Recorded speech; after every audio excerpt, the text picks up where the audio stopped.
This man cannot remain in power. Люди — это русские люди, потому что они самые говно. Вот реально, самое говно — это русские люди.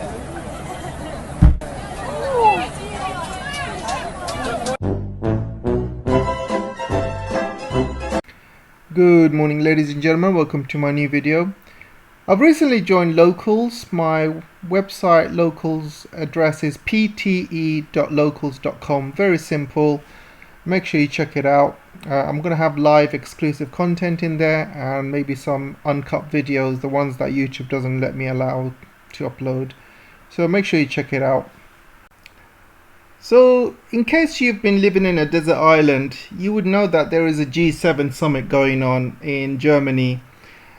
And you got Biden there, you got Boris there, you got Ursula there, and there are some clips being circulated that these guys are basically making fun of Putin. You got Boris making fun of Putin when he was riding that horse shirtless. You got Trudeau jumping in. You got Ursula von der Leyen jumping in as well. I mean, what a bunch of idiots. You have the world leaders here. You have the world leaders, and here they are making fun out of other world leaders. I mean, how idiotic can you get? Can you ever see somebody like Churchill or, you know, Abraham Lincoln sitting in one of these chairs and making fun of out of other leaders? Come on, guys. You know, you grow up a bit. You know, you guys are supposed to be world leaders. You know, start taking things a bit seriously. I mean, look at what's happening around the world with inflation, with the cost of living. All of these issues are happening around the world and these guys are making jokes. Seriously. So I want to talk about what this picture is, guys. And when I first looked at this picture, I found it really, really strange. I actually laughed. I actually laughed my head off. Looks like a bunch of gangsters, isn't it? But I had a look around and I thought it looks very much like this. They look like a K-pop group. Look at that. There's 9 members here. There's 9 members here. 1, 2, 3, 4, 5, 6, 7, 8, 9. And I was thinking of a name for this K-pop group, but I couldn't find a good name. And then I looked around and I found this. And I thought, bloody hell, that's perfect. Pussycat Dolls. But then I thought, hang on a second. I actually love the Pussycat Dolls. I love the music and I love Nicole Scherzinger. So it would be a bit of an insult to them if I called them Pussycat Dolls. So I decided to call them the Pussycat Trolls. And I think that's perfect. So what is the G7 anyway? What is this K-pop reject group? You'll realize that some of the biggest countries with the most GDP are missing from this list. I'm talking about China, I'm talking about Russia, I'm talking about India, I'm talking about Brazil. You know, how can you call yourself the G7 when you have all of these other major countries which make more money than some of these G7 countries are excluded from the list? It's absolutely ridiculous. It's more like the white man's club, really. As you can see, it's mostly white people. Then you got one little Asian Japanese dog in there, which is completely compliant to the white masters. And then you got the white woman in there as well. So it's basically a white club, or if you're like a very good servant or a very good poodle, then you can come in, join in, like if you're a Japanese, for example. So it's absolutely ridiculous, guys. Even the South Korean leader is not even invited to this. I mean, seriously, what kind of joke is that? So doing a deep dive of what the G7 is, and it says here clearly, it says it covers a wide range of international issues including security, gender equality, climate change, trade and poverty. So I'm going to go through these one by one. Security. These G7 a-holes have caused this war between Ukraine and Russia. They're pushing this war, they're doing a proxy war, they're prolonging the war, they're sending weapons to Ukraine. They are pushing this war with Russia for their own goals. Now they are pushing a war against China over Taiwan. So when it comes to security, these guys do nothing for security. In fact, they cause more issues with security around the world. They push for a lot of regime changes around the world. And, you know, when you say when they say they look at security issues, seriously, jack shit they've done about Ukraine, jack shit. This is absolute BS. So next they talk about gender equality. So when I look at the G7, I only see one woman in there, which is Ursula von der Leyen. The rest are just white males, apart from that one Asian guy they put at the back. And the rest of them are just white males. So how is that gender equality?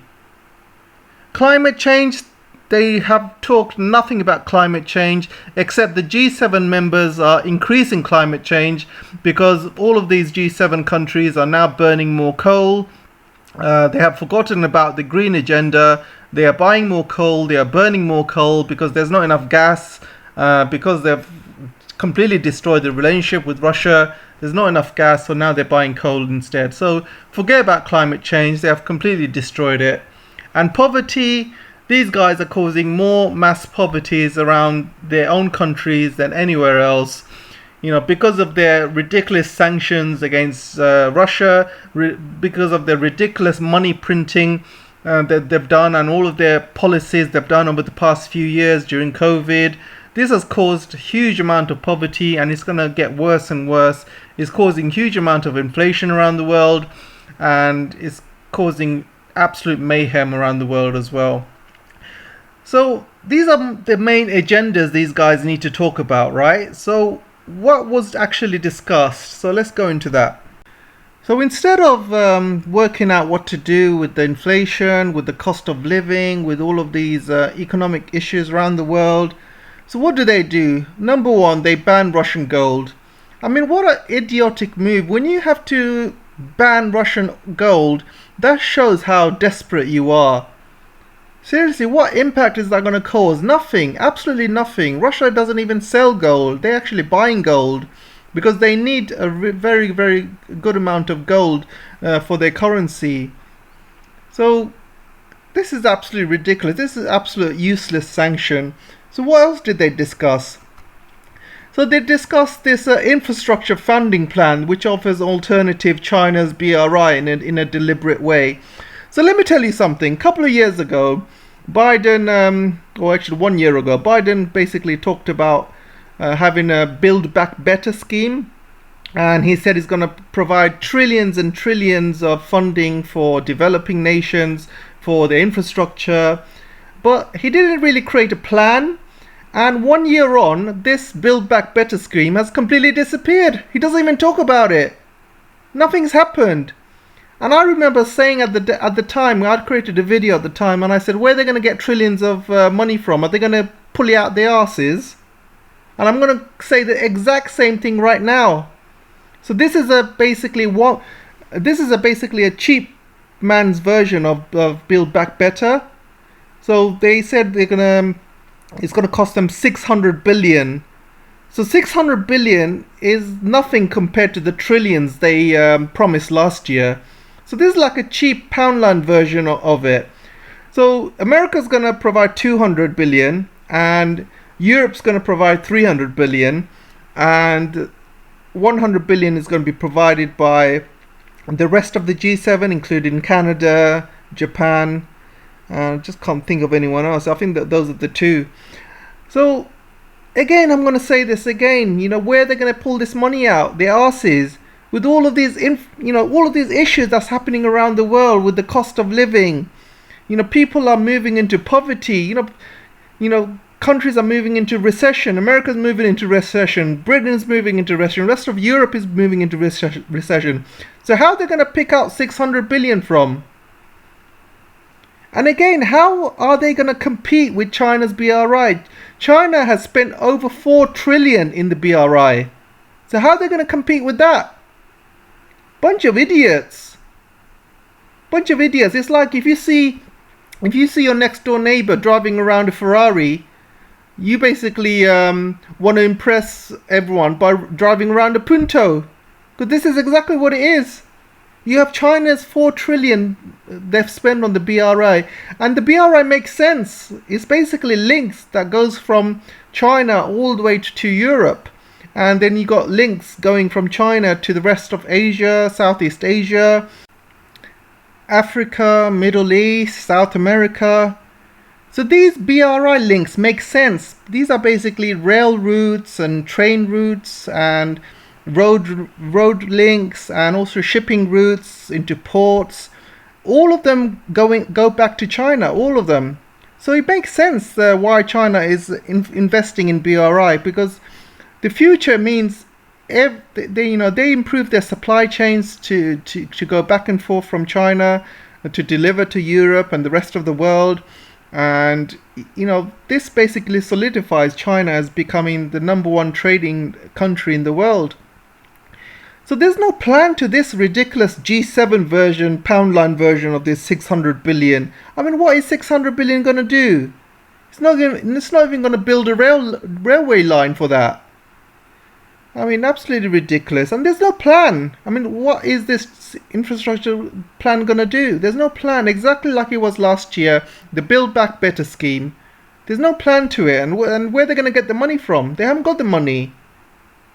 They can't pull out a brick from the arses. Now they can't even pull out a little pebble from the arses because they've got none. So the whole point is, with all of these issues that's happening around the world, they still want to kick Russia where it hurts. And they also want to pick on China as well.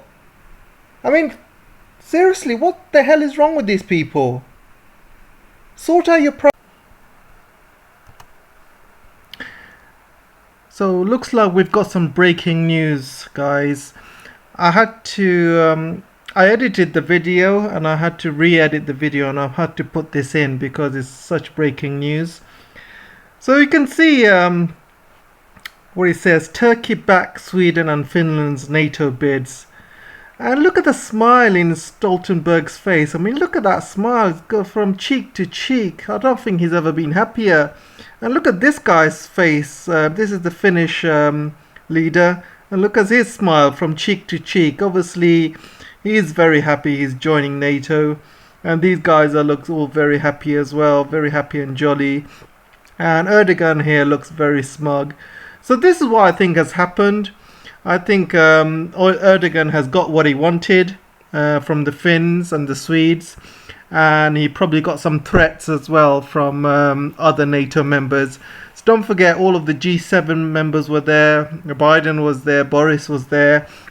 So Turkey was the only country which was blocking Finnish and Swedish bids to join. So you can imagine a room full of bullies. So obviously they've all probably ganged up on him and said, look, if you don't support their bids, we're going to do this to you. We're going to sanction you. We're going to do that to you. We're going to isolate you, blah, blah, blah. And, and Erdogan being Erdogan, obviously nobody can survive a room full of these bullies. I mean, you got all of these G7 nations, all of these NATO countries, all supporting Ukraine. None of them are supporting Russia, and that Turkey is not doing well economically. Their inflation has gone up by 50-60%, maybe even 70%. The country in itself is not doing very well. So I think what's happened is they've given him some threats. They're probably giving him some money, under the table money, and obviously some support and help. Probably Finland and Sweden has probably given him something that he wanted as well. So they all look happy. I think everyone knew this was going to happen. End of the day, Turkey by itself is not going to be able to withstand the pressure that comes from the West.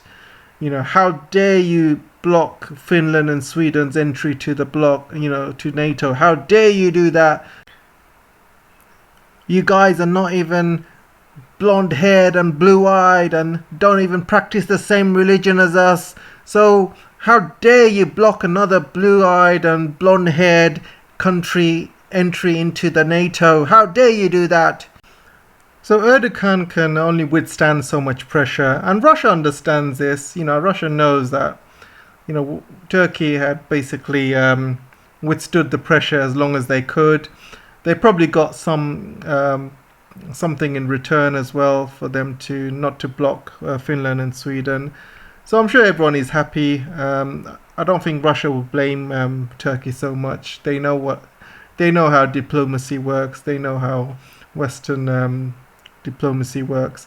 And everyone was waiting for this NATO summit so they can all kind of pressure Erdogan and get him to change his mind. And there's not much he can do in a room full of wolves and hyenas. Anyway, let's move on. The news is moving really, really fast. It feels like almost yesterday I did a video and it's already out of date. So there's a lot of things happening around the world, but I'll try my best to kind of keep up with it. So I want to talk about Lithuania again. The Chihuahua. Russia threatens to cut off oxygen to EU member.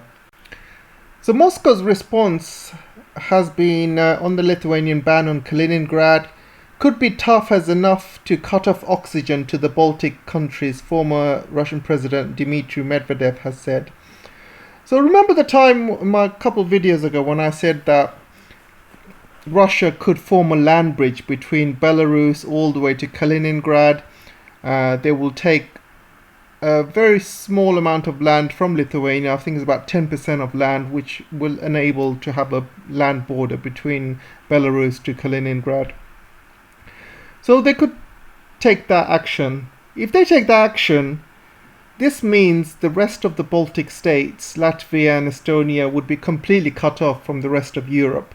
So this is what Medvedev has said. They will cut off oxygen to the Baltic countries.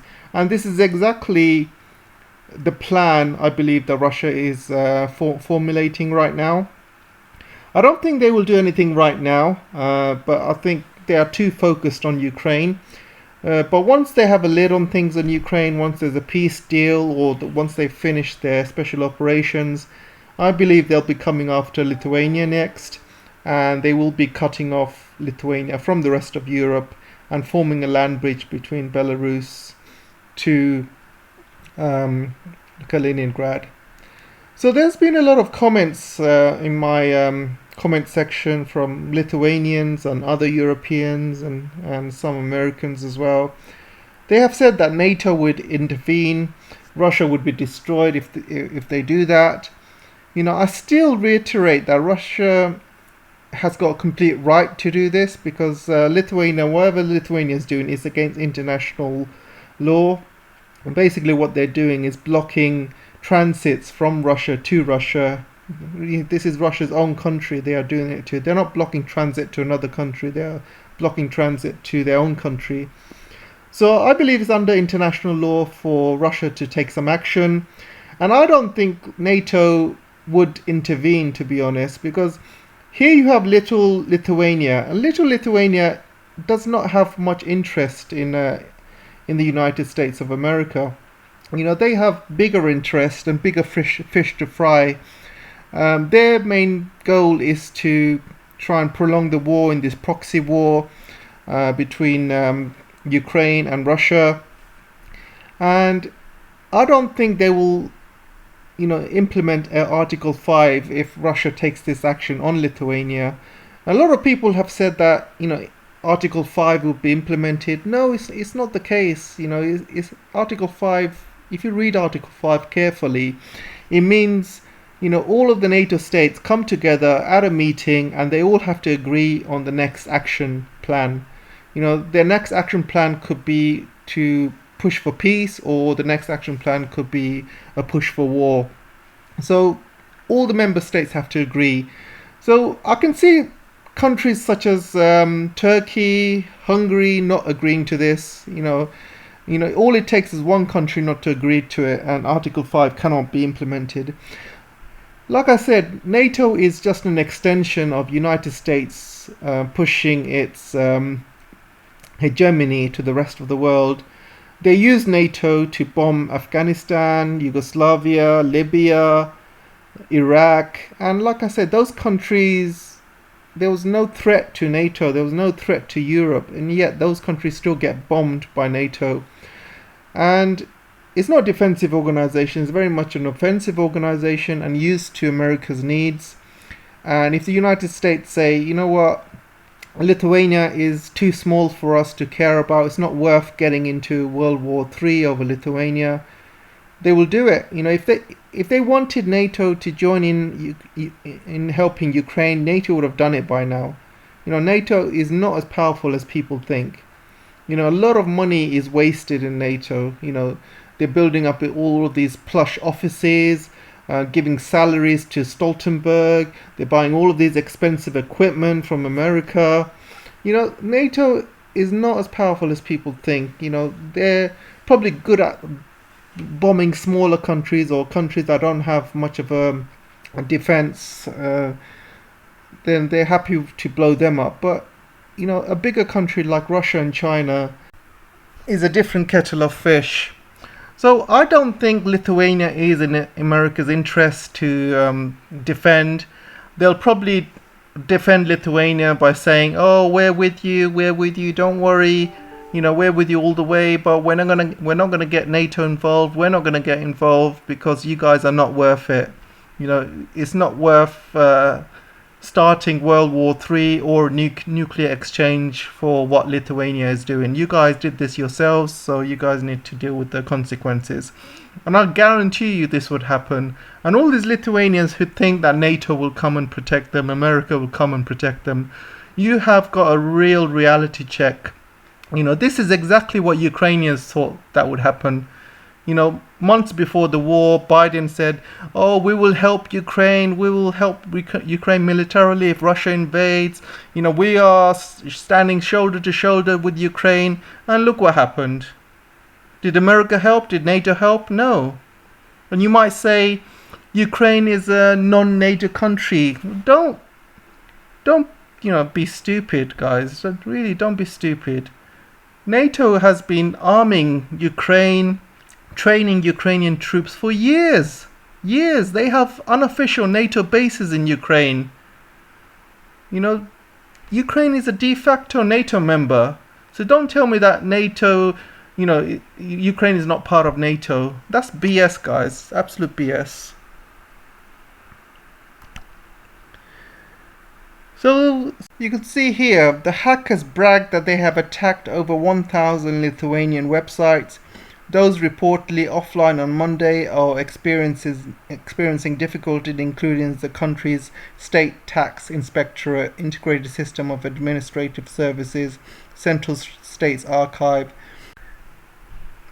So you see, the Russian hackers, from what I know, from what the Americans are basically reporting, you know, as you know, the Russian hackers had caused a lot of mayhem to American companies over the past few years. And, you know, Russian hackers are some of the best in the world, even though they might not be using the latest technology compared to what USA does, but they are very, very good in what they do.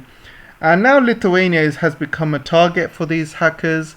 And, you know, it tells you two things. Number one, hackers can easily hack Lithuanian systems, but also Lithuania is part of NATO, and there's also some NATO cyberware software installed in Lithuania as well, and looks like they're bypassing those as well.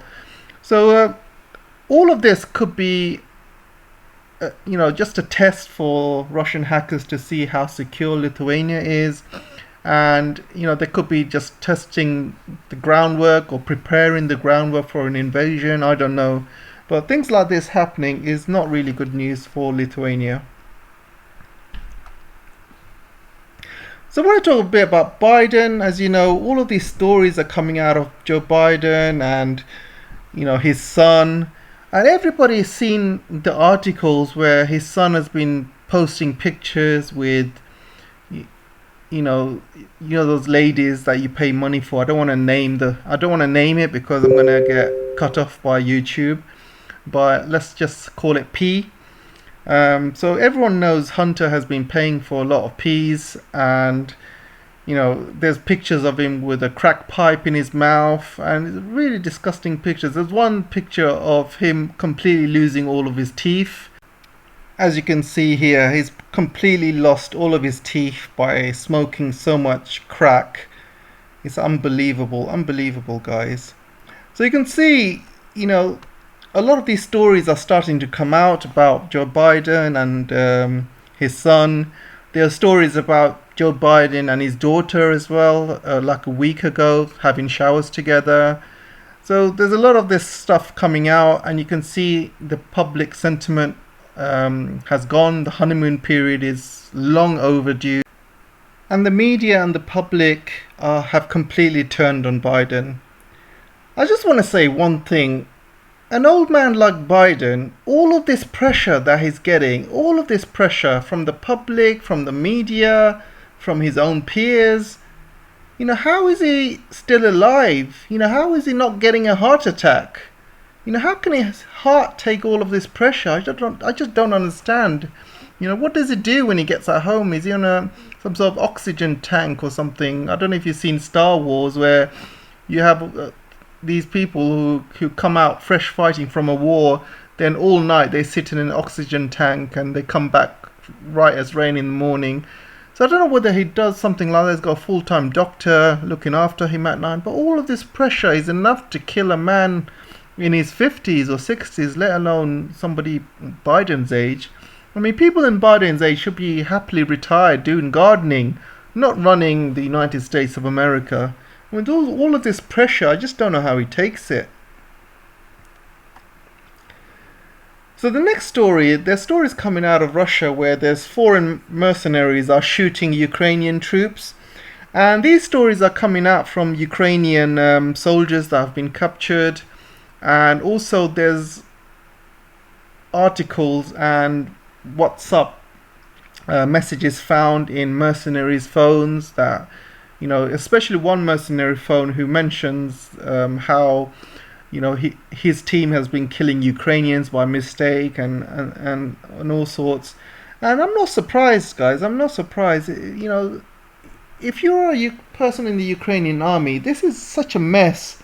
Basically they're sending all of these people into the front line who with no military experience whatsoever. And you have all of these mercenaries moving into the country as well. There's no organization there. It's not as organized. There's not a real military which is organized. Most of the military, Ukrainian military, who have been trained by NATO for the past 8 years and trained by the British and trained by the United States of America, most of these guys have been either killed or captured or injured. Most of these guys were in Mariupol, they were in Donbass, and most of the actual army guys have been killed. So you have these replacements which have gone through like a week's training, and then you have send out a bunch of mercenaries with them. They really don't know what they're doing. Anything that moves they'll probably end up shooting, and that's probably what's happened. They're so at edge at the moment. Anybody that moves or any noise that they hear, they start shooting, and people start shooting back. And I'm not surprised. It's an absolute mess at the moment in the battlefield, and there's so many people killing each other because it's such a mess. It's not organized at all, and this is what happens, unfortunately, when you start sending out anyone and everyone into the front line. So I just saw this article, and it says Macron reveals if Saudis and UAE can rapidly ramp up oil output. If Saudis and UAE are not even picking up the phone from Biden, they're not even answering Biden's call, but they're giving out red carpets to Lavrov. What do they think that they will do to the French president when he calls?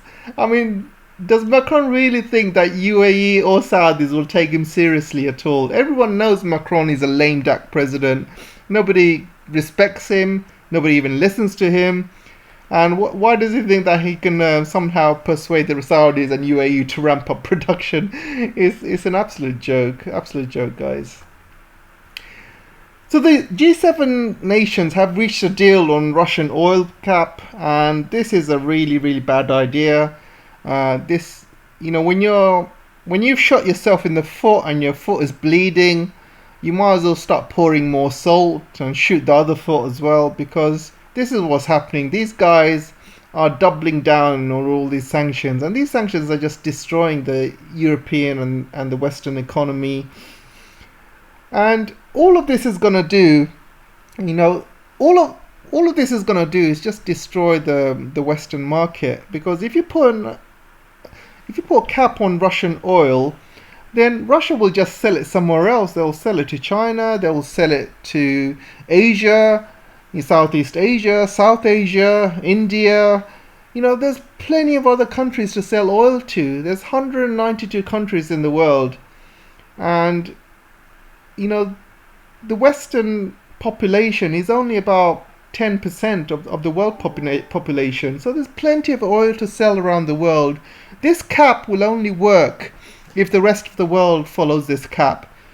I don't think India will agree to it. I don't think China will agree to it. I don't think any other country will agree to it, to having a cap.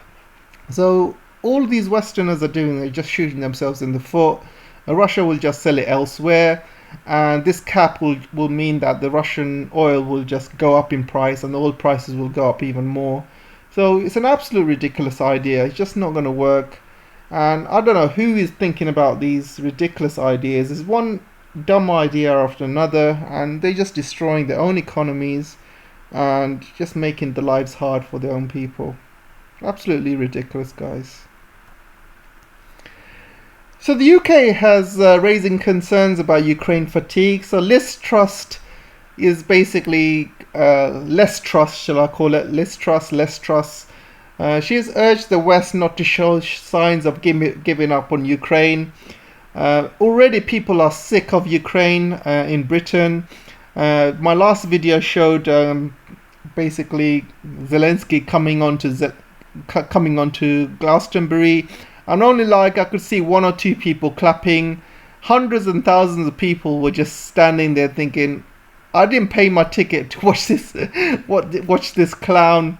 People are just fed up, guys. The last place you want to go and preach your message about, war and stuff is Glastonbury. People go there to get high, to get laid. They don't want to be involved in politics.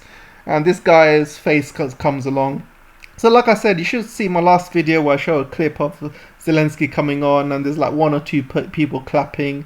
Everyone else is just silent. It's absolutely hilarious. So check it out. So Britain attempts to lure Russian talent. So I'm going to put this as the idiot of the day. And this is so stupid. British have been kicking out Russians. In this country, we've been kicking out every single Russian. And you have Wimbledon going on right now. And in Wimbledon, they're not even allowing Russian players to play in Wimbledon. They have been so anti-Russian. Russophobia exists in Britain. And they have kicked out all the oligarchs. They have kicked out ordinary Russians. They're not letting Russians study in UK universities. Literally kicked out every single Russian from UK. They have stopped giving help to any Russians, loans, and banks have stopped giving loans to Russians, and there's so many anti-Russian behavior in UK. And here you have Britain attempting to lure Russian talent. I mean, how stupid is that? How idiotic is that? When you have Russophobia so rampant in UK, and if you're a tennis player, you get banned from Wimbledon. If you're an artist, you get banned. If you're a composer, you get banned. So why do they think that all of these Russians are dying to come to UK? Absolutely hilarious. And this is why this is the number one idiot of the day. Seriously, I've never seen anything more ridiculous in my life. So the bad news that's happening around the world, you have Iran and Argentina looking to join the BRICs. So the BRICs is a very serious organization. You got so many people. You got the population of Brazil, which is about, I can't remember exactly, but it is a lot. But then you have 1.4 billion in China, you have 1.4 billion in India. The BRICS organization alone, it's probably more than half the world's population, and you have some really, really strong economies there. You have China, you have Russia, you have up and coming India, you have up and coming Brazil. Now Argentina, Iran are looking to join as well, and I can see more countries joining this BRICS over the next few years. And BRICS is also organizing their own reserve currency as well. And they're organizing a lot of their trade links, and there's a lot of stuff happening with the BRICS. And I can see the BRICS becoming more and more important over the next few years as the world becomes multipolar and de-dollarizes. BRICS is going to be a very important bloc which will rival the EU. Well, not the EU right now, but back in the day when the EU was actually quite good when it first started. But nowadays EU is just a pile of pants. But watch this space. I'm really looking forward to how the BRICS develops, and we'll see what happens from here. So the Pentagon is struggling with recruitment. I mean, I'm not surprised with all of these woke agendas that they're doing. And young kids these days, they don't want to join the army anymore. They'd be happy just to be YouTubers or social media analysts. They could. Most of these kids these days, they're on their phone 24 hours a day, or they're playing games. They don't want to be sent to Iraq. They don't want to be sent all the way to Afghanistan. They don't want to be sent all the way to Japan or South Korea. These guys, they just want to be left alone. They want to be in their social media world. And it's going to get harder and harder for the Pentagon to hire young kids nowadays, especially with the rise of the metaverse. As the metaverse rises, more and more kids will be in this virtual world and in their own world. They won't even care about what's happening around the real world. And this is an issue happening around the West. Russia and China doesn't have this issue, unfortunately, because it's a different culture over there. This is purely down to the Western world. And the Western world, people are very, very lazy. Young kids are very, very lazy. And they really don't want to be working hard anymore. They don't want to be fighting in wars. Plus, a lot of these kids are waking up to the fact that America or the United States goes around the world waging wars, and after like 20 years they just leave them in the lurch, like they've done in Afghanistan, like they're doing in Iraq, destroy the country like they've done in Libya. And all of these veterans coming back to the United States, they're coming back injured, or they've got PTSD, and they're pretty much left in the lurch, really. The government is not really doing enough to help these war veterans. And a lot of the kids are realizing this, and they think, what, screw this, I ain't joining the army. Why should I? So Pentagon is having a really, really big issue, recruitment. And this could be a big issue if they're looking to wage war on Russia, if they're looking to wage war on China, for example. Like I said, China does not have this issue. China has got a huge army, and they're very disciplined. And, America's going to have a really tough time if they think they can fight with China, especially with China's rise in their technology and military equipment. So things are not looking good for the Pentagon or the White House when it comes to future wars. So I'm coming to the second idiot of the day today, and second idiot of the day goes to the Defense Secretary Ben Wallace. And he's an idiot of the day because of this stupid smug smile he has in his face. And he says that he wants more military spending, apparently. He says he wants basically UK to spend more on its military, from 2% to 2.5% of GDP by 2028. So let me tell this to Mr. Ben Wallace. Where are you going to get the money from? Huh? Where are you going to get the money from? When you increase defense spending on one thing, you have to take away money from something else.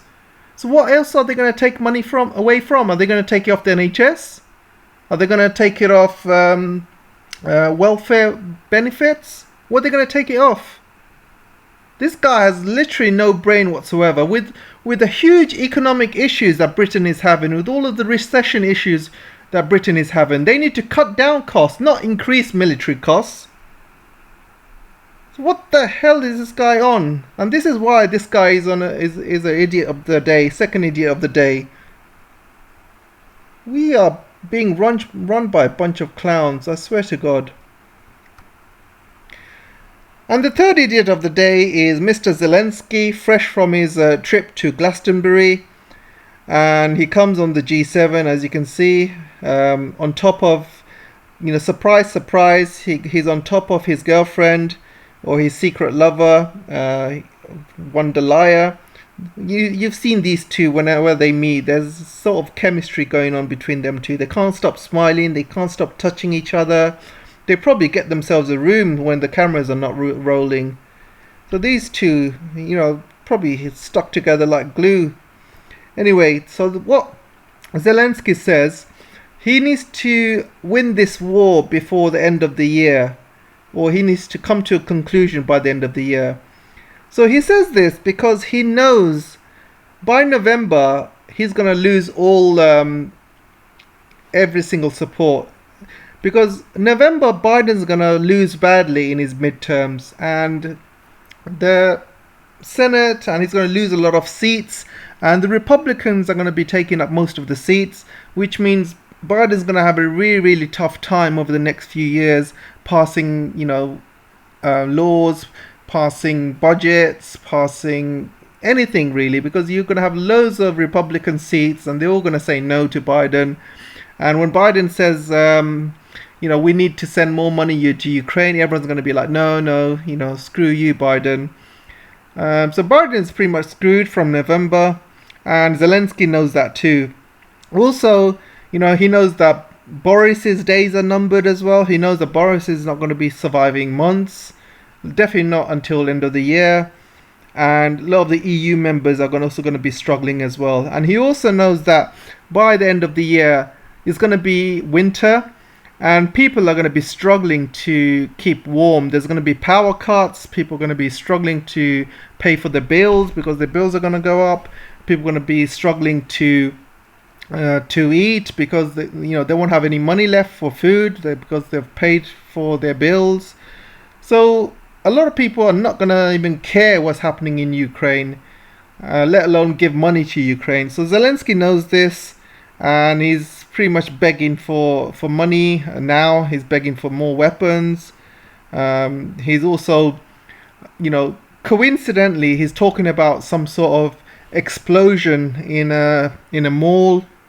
And obviously he wants, this is all part of the propaganda. He wants to basically show the world that Russia is causing war crimes, and he wants to show the G7, look what Russia's doing. You need to give me more money. You need to give me more weapons. And coincidentally, this shopping center blew up apparently today on the day of the G7 when he was addressing the G7. So you see something very suspicious is going on. And as you know, this is a war, and the Ukrainians are playing very, very dirty, and I've seen videos from Scott Ritter as well, and he's saying Ukrainians are playing very dirty.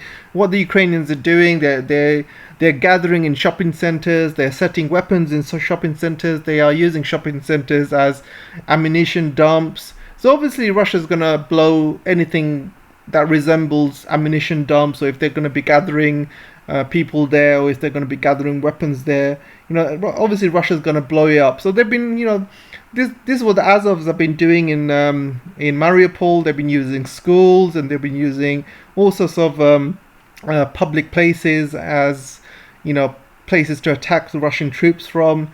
So this is a war, and if Ukrainians are playing dirty, then this is exactly what will happen, And Russians have been very, very careful in this war. If they wanted to blow up Ukraine to smithereens, they would have blown it up to smithereens. At the cost of their own men, at the cost of their own military, they have been taking things very, very carefully.